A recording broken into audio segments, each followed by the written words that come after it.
Hello everyone! Welcome to Native Man Math Tutorial, wherein you can find free mathematics Tagalog tutorial. Ang content ng video lesson na ito ay Grade 10 Mathematics under Term 1, Week 3 of the revised K-10 curriculum. For today's video lesson, we are going to discuss solving problems involving laws of science, including bearings. But before we discuss this lesson, if you are not yet subscribed to this channel, please subscribe for more video lesson. Okay, let's begin. The learning competency of this lesson is solve problems involving laws of sines and cosines, including bearings. This is under Term 1, Week 3 of the revised K-10 curriculum.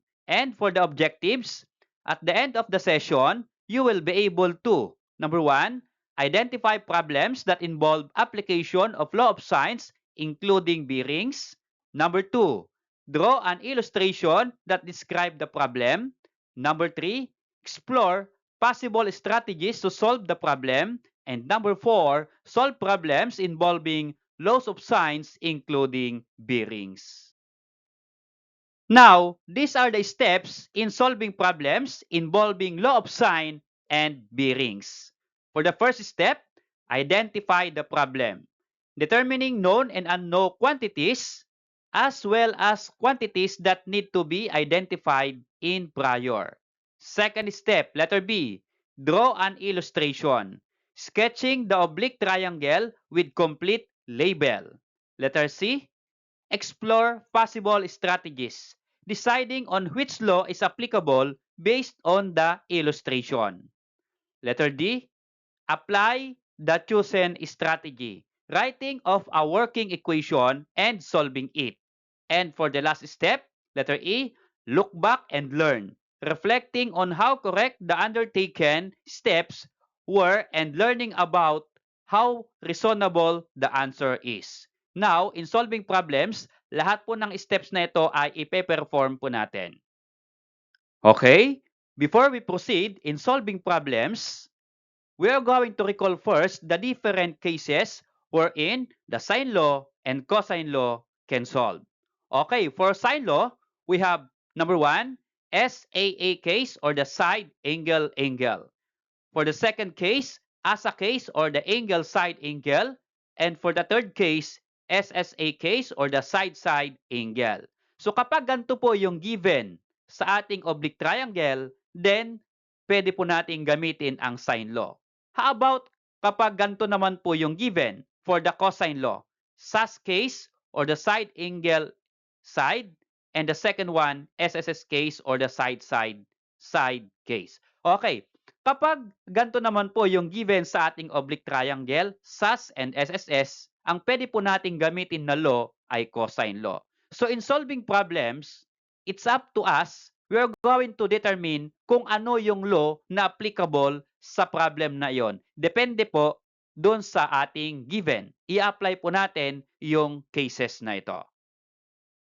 Okay, let's have an exercises to determine what law can be used for each figure. For example, nag-draw tayo ng oblique triangle at ito po yung mga different triangle and the given. For number 1, we have triangle ABC. So ang given po ay side AB which is 20 cm, angle B which is 110 degrees, and angle C which is 50 degrees. Now, ano po yung given sa ating first triangle? Ito po ay side angle angle SAA case. Okay. So ano po yung SAA? What law ang applicable sa SAA? Iyan po ay sine law. So kapag ganito po yung ating oblique triangle na may drawing, sine law po yung ating gagamitin. How about number 2 figure? We have triangle X, Y, Z. And the given are, we have side XY 11 cm. We have angle X 40 degrees. We have side XZ that is 25 cm. So ano po yun sila? Ito po ay side, angle side, or yan po ay SAS case. So kapag SAS case po, what law that we're going to use? Is it sine or cosine? Yan po ay cosine law. Another one, how about number 3 figure?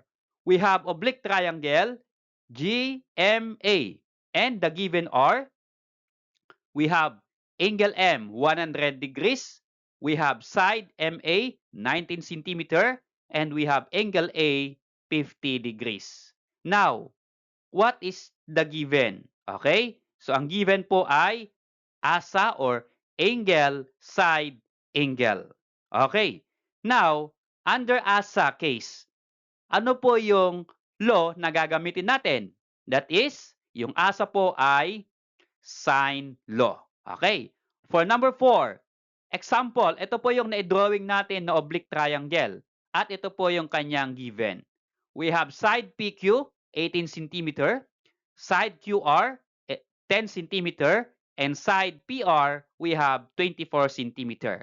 So ano po yung mga given nito? Side, side, side. So 3 sides or SSS case. So under SSS, what law that we're going to use? Yan po ay cosine law. Okay, so gawin po yung pag-determine kung ano po yung gagamitin na law in solving the oblique triangle. Okay, now we are going to apply those concepts in solving problems. We have this problem number 1. Towers P and Q are 10 kilometers apart. With reference to the two posts, fire rangers of Tower P spots a fire at 42 degrees. And fire rangers at Tower Q spots the same fire at 64 degrees. How far is the fire from both towers? Suppose the fire trucks from each station will run at 40 km per hour. How long would it take for the fire rangers from the nearest station to respond? Okay, so this is our problem. Now, paano po natin ito isosolve? What is the first step?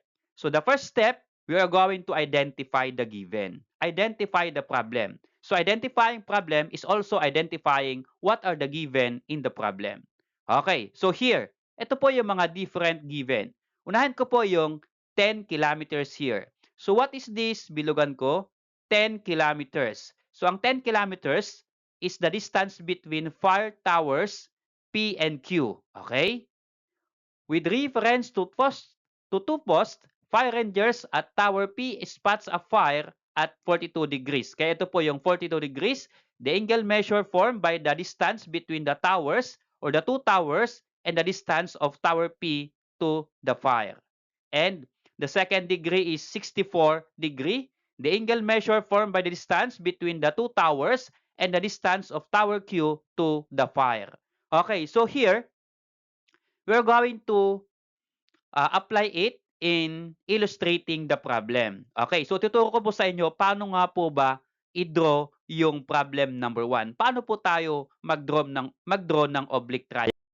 Now, let's draw or illustrate the problem. So first there is, we have here towers P and Q. Okay, magdodraw tayo ng tower, dalawa pong towers, Tower P and Tower Q.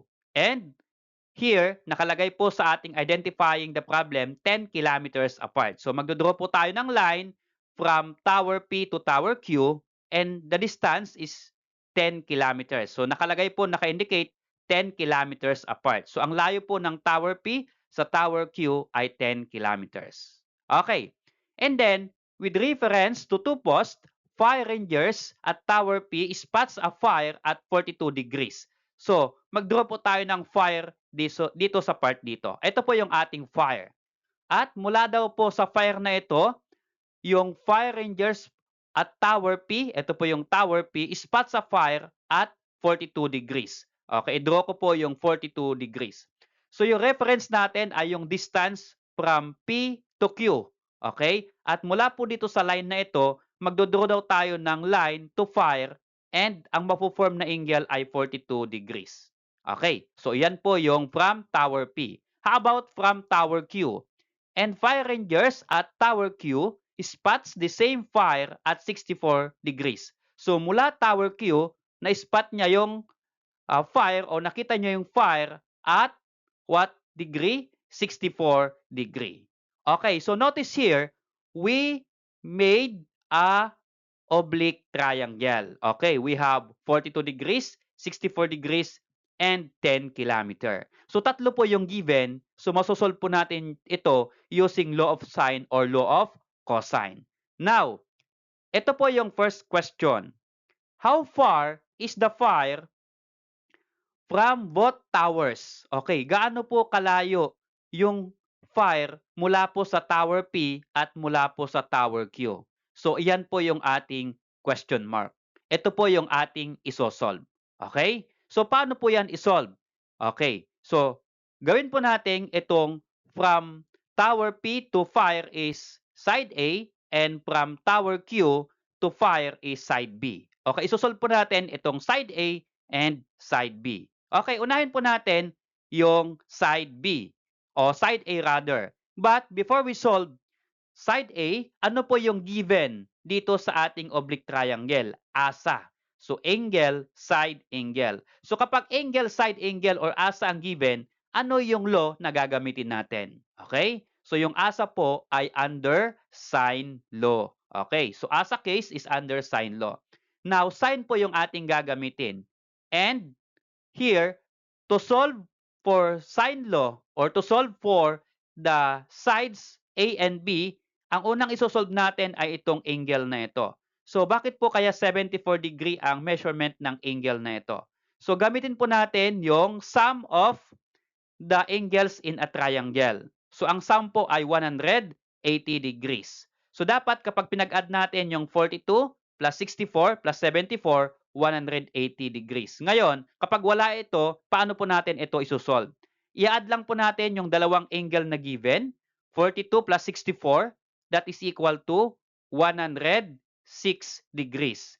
And subtract 180 by 106 degrees. Okay. So 180 minus yung sum nito na 106, then the difference is 74. Kaya ito po ay 74 degree. So if you're going to add 42 plus 64 plus 74, that is equal to 180 degrees. Okay, now, we are going to solve side A.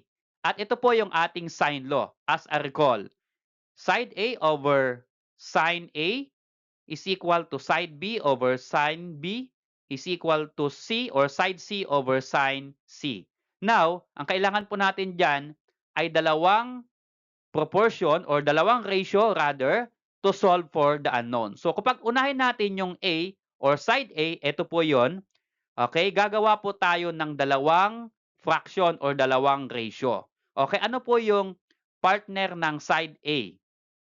Ang partner or opposite angle of side A is 64. So sila po yung mag-partner. Kaya kukunin po natin itong pair, side and opposite angle. So this become A over sine ng angle 64. Kaya A over sine 64 degrees. Okay. Now, kailangan mayroon pa tayong isang pair na ratio. Okay. So ang ratio dapat parehong given yung side at yung angle. So, alin po dito yung given na side? Ito po. At given din po yung angle na opposite angle niya, which is 74 degree. Okay. So, we are going to use this pair. Okay. We have 10 over sine 74. Okay. Yun po yung ating ipipair. 10 divided by sine 74 degrees. Okay. So, using this equation, we are going to simplify by cross multiplication. So, unahin po natin ito. A times sine 74 degrees, kaya A sine 74 degrees is equal to, okay, cross multiply, pagawin naman po, 10 times sine 64 is 10 sine 64 degrees. We are going to solve for A. May kasamang sine 74. We are going to remove this by dividing sine 74 to both sides. Okay? So, we cancel sine 74. So, mawawala na po ito. Ang matitira po dito ay side A. So, yung sine 74 ay nandito na po sa right side. Okay? So, we have here A here is equal to 10 sine 64. Okay, so i-press nyo po sa inyong calculator, 10, then sine, then 64, and then press equal sign. Ang kinuha ko po dito ay 3 decimal place, 8.988. So dito, may mga pagkakaiba po yung lalabas na sagot. So depende po kung ano pong calculator ang ginamit po natin. Okay? So meron pong calculator sa cellphone at meron din po yung talagang scientific calculator. So minsan, may pagkakaiba po sa decimal lang naman, hindi naman sa whole number. Sa second or third decimal lang po ang pagkakaiba. Okay?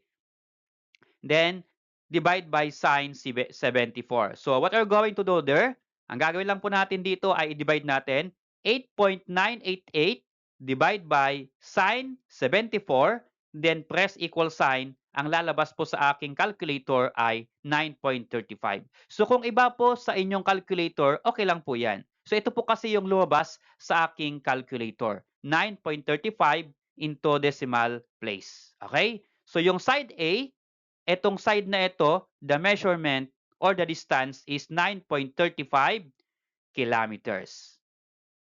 Okay, now, how about for side B? Okay, so for side B, still, we use sine law.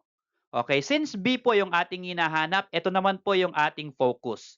So ano po yung opposite angle of side B? So ang opposite angle of side B ay ito po, yung kanyang katapat, 42 degrees. Kaya ito po yung ating i-pair. Okay? So B divide by sine 42 degrees. So gawin po natin. Okay. So yan lang po yung kanyang shortcut, yung formula nito. Okay, B divide by sine 42 degrees. Okay? Is equal to, i-pair po natin ulit yung given. Okay? Yung given na side and its opposite angle. So kung ginamit po natin itong 10 km at 74 degrees kanina sa side A, ito rin po ulit ang gagamitin natin for side B. Okay? So 10 divided by sine 74. Okay? This one. And next again, by cross multiplication. Okay? So this will become B times sine 74 is B sine 74 is equal to, ito pong 10 and then sine 42. So 10 sine 42 degrees.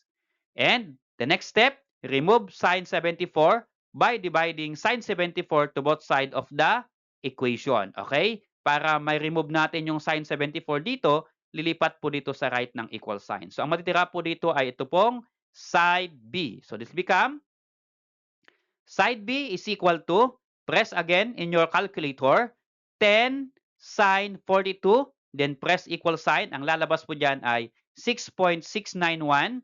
3 decimal place po again yung aking kinuha. Okay? Divide by sine 74. And divide that one, you're going to press in your calculator, 6.691 divide by sine 74, then press equal sign. Ito po yung lumabas sa aking calculator, 6.96. So again, kung iba po yung lumabas sa calculator ninyo, okay lang. At least, you follow the steps in computation. Okay? So for side B, the measurement is 6.96 kilometer. Okay, so let's try to answer this first question. How far is the fire from both towers? So gaano daw kalayo yung tower o yung dalawang towers sa fire? So na-compute na po natin itong dalawa. We're going to answer in sentence. Tower P is 9.35 kilometers, this one, from the fire, and Tower Q is 6.96 kilometer from the fire. Okay?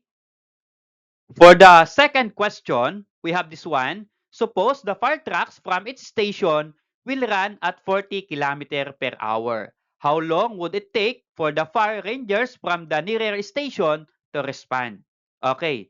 So kapag ang ating fire trucks ay, ang speed niya ay 40 km per hour. Ngayon, yung pinakamalapit na station or tower, anong oras o how long, gaano katagal bago po niya ma-meet o marating yung fire. Okay, nakalagay po sa ating question, nearer station. So, ang i-compute lang po natin ay yung isa, yung nearer station. So, between Tower P and Tower Q, alin po ang mas malapit sa fire? Ito pong Tower Q. Bakit? 6.96 kilometers lang po. While Tower P to fire is 9.35 kilometers. Okay, so ito lang po yung ating i-compute. Okay, so gaano kaya siya kabilis? Since distance and speed po ang pinag-uusapan, ang formula po na dapat nasa mind natin ay ito. Okay, karagdagang formula. distance, D is equal to rate times time. Okay. Since ang kino-compute po natin ay how long, gaano katagal. Okay, yung time po yung ating i-compute dito. So time, i-revise po natin yung formula ng distance. So time is equal to distance over rate or speed. Okay, so using this formula to find the the minutes or hour of the travel of tower P to the fire, we are going to use this. So T is equal to distance over rate. So ang distance po ay ito po ang given na ito, 6.96 kilometers. Okay? So mamaya ko po ilalagay yung unit. So ang distance po mula Q to fire ay 6.96 divide by rate or ito po yung speed, 40 kilometers per hour. Kaya divide by 40. If you are going to divide using calculator, ito po yung lumabas sa akin. T is equal to 0.174 hours. Okay. Bakit po hours? Kasi kilometer per hour po. Hour po yung kanyang unit. Okay. Since decimal hours po, i-convert po natin ito sa minutes. Mas maganda pong pakinggan kapag nasa minutes. So, paano po i-convert yung hours to minutes? Since sa isang oras, meron po siyang how many minutes? 60 minutes. Kaya, i-multiply lang po natin yung hours na yan into 60 minutes. So 0.174 times 60, that is equal to 10.44 minutes. So in 10.44 minutes, magkakarating po yung fire trucks doon sa fire. Okay? So to answer in sentence, the fire rangers will respond in 10.44 minutes. Problem number 2. Venus and Gwen are standing exactly below opposite ends of a 60-meter bridge. With reference to one another, Venus sees a boat at 42 degrees and Gwen sees the same boat at 55 degrees. What angle do the distance of Venus and Gwen to the boat make? Who is nearer to the boat? And for the third question, how far is she from the boat? Okay. So tatlong questions po yung ating isosolve. Una po ay, what angle do the distance of Venus and Gwen to the boat? So hanapin po natin yung angle. Second, who is nearer to the boat? Alin po sa dalawa ang mas malapit sa boat? At sa third question, how far is she from the boat? So yung mas malapit daw sa boat, gaano po siya kalayo sa boat? Okay. So here, we're going to identify the problem. Identify the given. So dalawa lang po yung, tatlo po yung given natin. So bilugan po natin, 60-meter bridge. And we have 42 degrees and the third one is 55 degrees.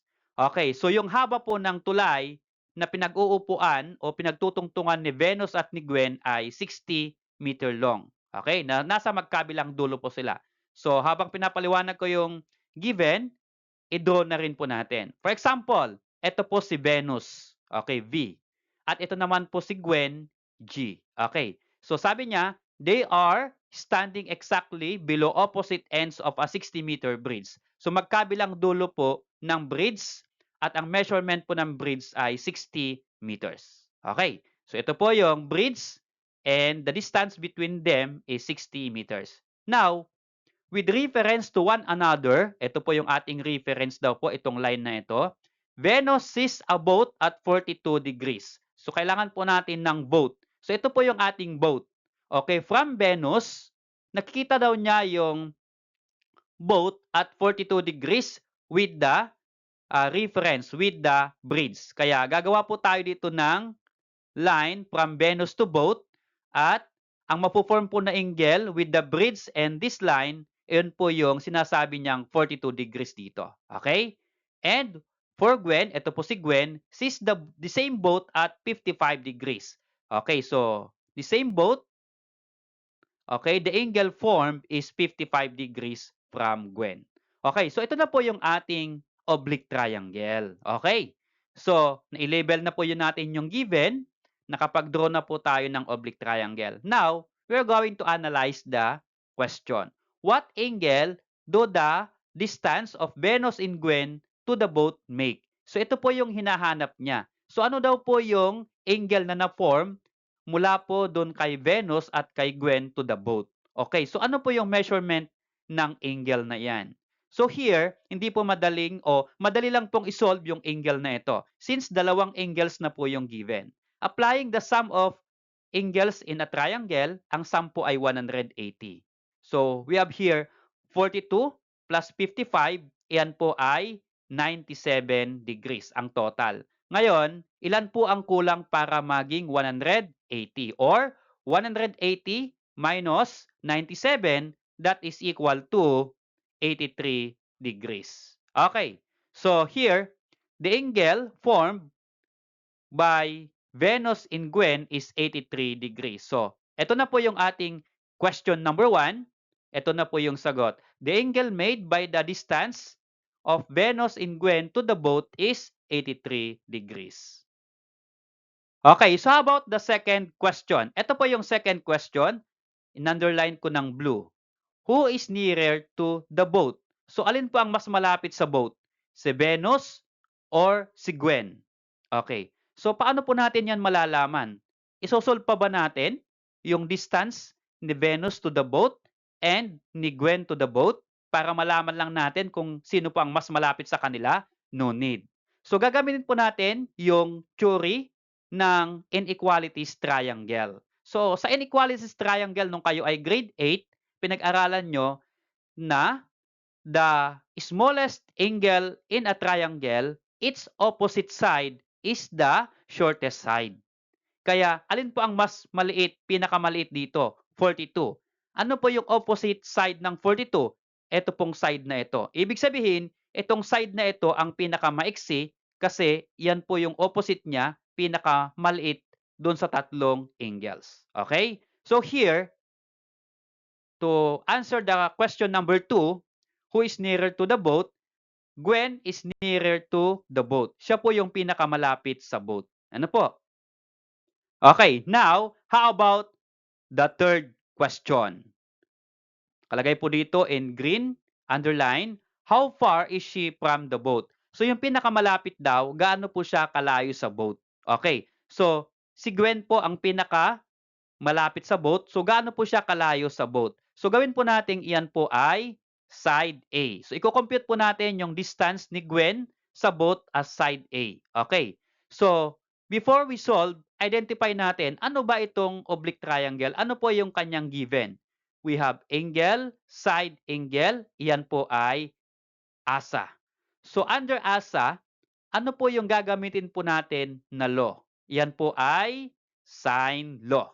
Okay, so asa is a sine law. So, using sine law, ito po yon. Now, we're going to solve for side A.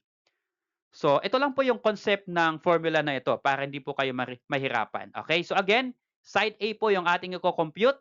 Ang opposite po niya ay 42 degrees. Ang katapat po niya. So, i-pair lang po natin ito. So, this become A over sine 42 degrees. Yan lang po yan, kadali. And then, mag-pair po na tayo ng another ratio.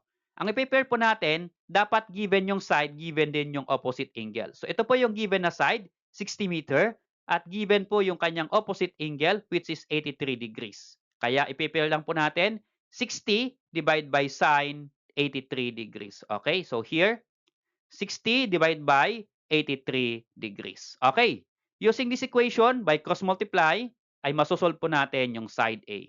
So, cross multiplication, A times sine 83 is equal to, ito naman po, 60 times sine 42. 60 sine 42. And then, next, i-remove natin yung sine 83 para ang matira po ay side A. So, to remove that one, divide sine 83 to both sides. Okay? Para makancel po natin yung sine 83. So, ito pong sine 83 ay nandito na po sa right ng equal sign. So, ang matitira po dito ay side A. Okay? Press nyo po sa inyong calculator. 60 sine 42. And then equal sign. Ang lalabas po sa akin ay 40.148. Divide by sine 83. So again, so next po, i-press po nyo sa calculator. 40.148 divide by sine 83, then press equal sign. Ang lumabas po sa aking calculator ay 40.45. Okay, so yan po yung measurement ng side A. So again, marami pong nagtatanong, Sir, bakit po iba ang lumalabas sa aking calculator? Okay lang yan. Kasi may mga scientific calculator na iba-iba ang nilalabas ng decimal. So at least, nasundan po ninyo yung way ng pagsosolve. Okay? So kung maiba man, siguro nasa calculator po na ginamit po natin. So ito po yung lumabas sa akin. Okay? So A is equal to 40.45. So to answer question number 3, Gwen is 40.45 meters away from the boat. Okay, another problem. Problem number 3. An airplane is flying above a straight highway. The pilot observes that the angles of depression to two posts that are 5 kilometers apart and are on opposite sides of the plane are 34 degrees and 50 degrees. What is the distance of the plane from its post? Okay. So ito po, problem number 3 na ito ay meron pong bago.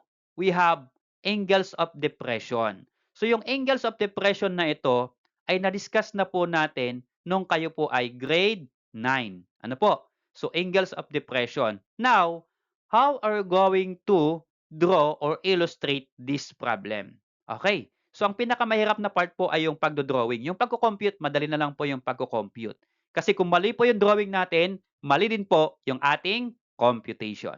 Okay. So ang given po dito ay 5 kilometers apart yung dalawang post at yung angles of depression daw ay 34 degrees and 50 degrees. So paano po ito gawin? Okay, unahin ko po airplane. So nakalagay po dito, an airplane is flying above flying above a straight highway. So ang airplane po, meron pong highway dito na straight highway. Okay, so ito po yung ating airplane. Ngayon sabi niya, the pilot observes that the angles of depression, okay, of two posts. So maglagay po tayo ng dalawang post.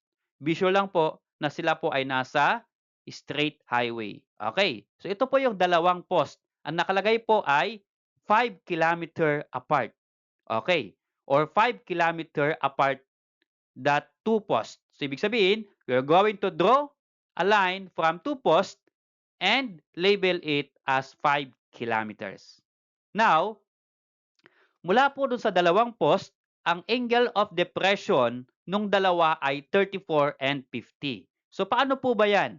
So ito po yung tingin ng pilot sa dalawang post. So pilot sa first post at pilot to second post. Ngayon, ang angle of depression ay 34 and 50. So paano po natin ilalagay yung angle of depression na 34 and 50 degrees? So ang angle of depression ay nasa taas. So kailangan meron po tayong horizontal line. Okay. So draw po tayo ng horizontal line. So mula po dito, papunta po dito sa isang line ng post, yan po yung 34 degrees. Okay. So mas malayo po doon sa post ay mas maliit yung kanyang angle of depression. Okay. So mas malapit naman itong plane sa first post kaya mas malaki po yung kanyang angle of depression. So notice here, ito, maliit lang po, 'di ba? 34 degrees. So ito, mula po dito sa horizontal line papunta sa line na ito, mas malaki po yung opening niya. Kaya iyan po yung 50 degrees. Take note po na ito pong angle of depression, ang referral po natin o ang reference po natin ay horizontal line. So, mula sa horizontal line papunta dito sa line ng first post, 34 degrees. At again, mula sa horizontal line papunta dito sa second post, yun po yung measure na angle na 50 degrees. Hindi po ito yung 50 degrees hindi po yan. Yung 50 degrees ay mula po dito sa horizontal line. Now, we have the question, what is the distance of the plane from its post? So yung distance daw po ng plane sa post 1 at sa second post. So iyan po yung hinahanap ng problem. Okay? Gaano po kalayo yung airplane sa dalawang post na ito?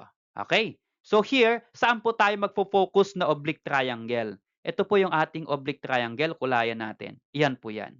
Okay? Now, how to solve the distance from the plane to the post? Okay, itong question mark na ito. So here, itong 34, idadala po natin dito sa ating oblique triangle. So ito po ay straight line. Ito naman po ay another line. So itong dalawang line po na ito, they are parallel. So itong 34 degrees, pwedeng ilipat po dito 34 degrees. So application po ito ng parallel lines cut by a transversal. Ang tawag po dito sa kanila ay alternate interior angle. So they are equal po iyan.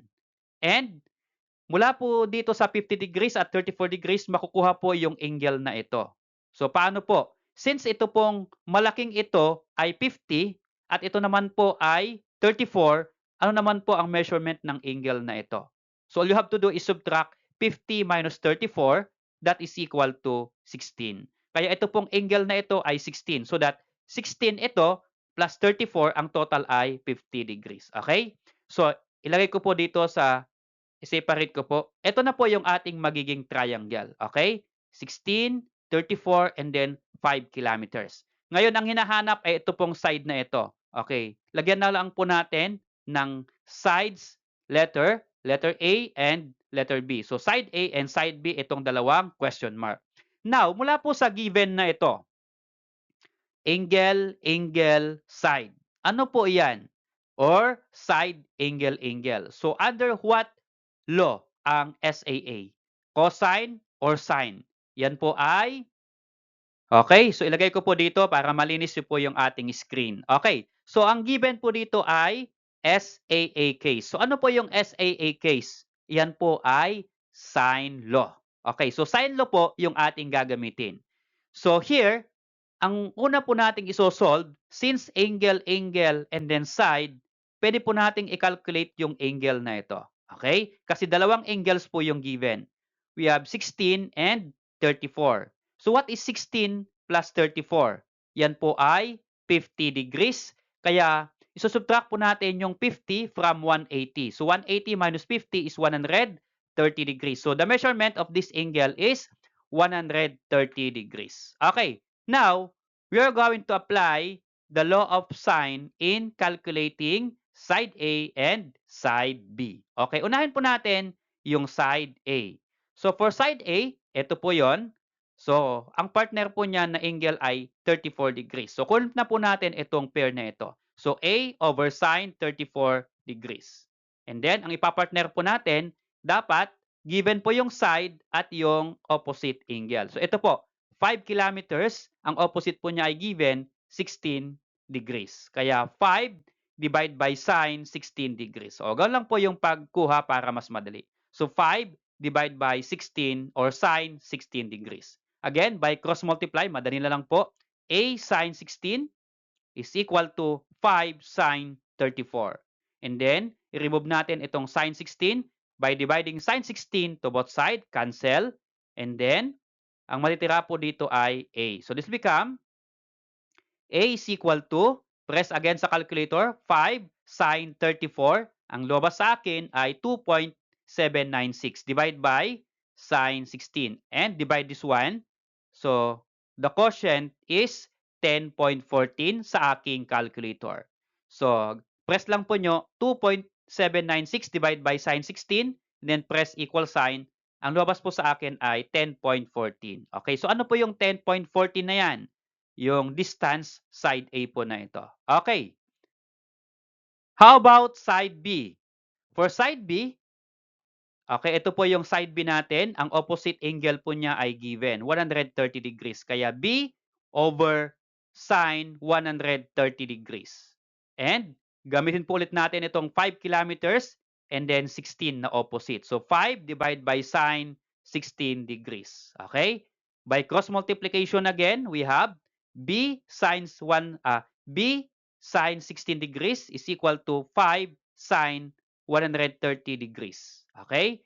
And to solve for side B, may kasamang sine 16 again. Divide by sine 16 to both sides and cancel. We have B is equal to, press in your calculator, 5 sine 130 degrees is equal to 3.830 in 3 decimal place. Then divide by sine 16. So divide again dyan. Ang lumabas po sa akin ay 13.99 or since 99 na po yan, pwede pong 14. Okay, whole number. Okay? So, side B is 14. Now, to answer the question, Okay? In sentence, ito po yon. The distance of the plane from its post are 10.14 kilometers and 14 kilometers. So bakit po kilometer ang ginamit kong unit ng dalawang sides na ito? Kasi 5 kilometer. Kilometer po yung ginamit sa distance dito. Okay?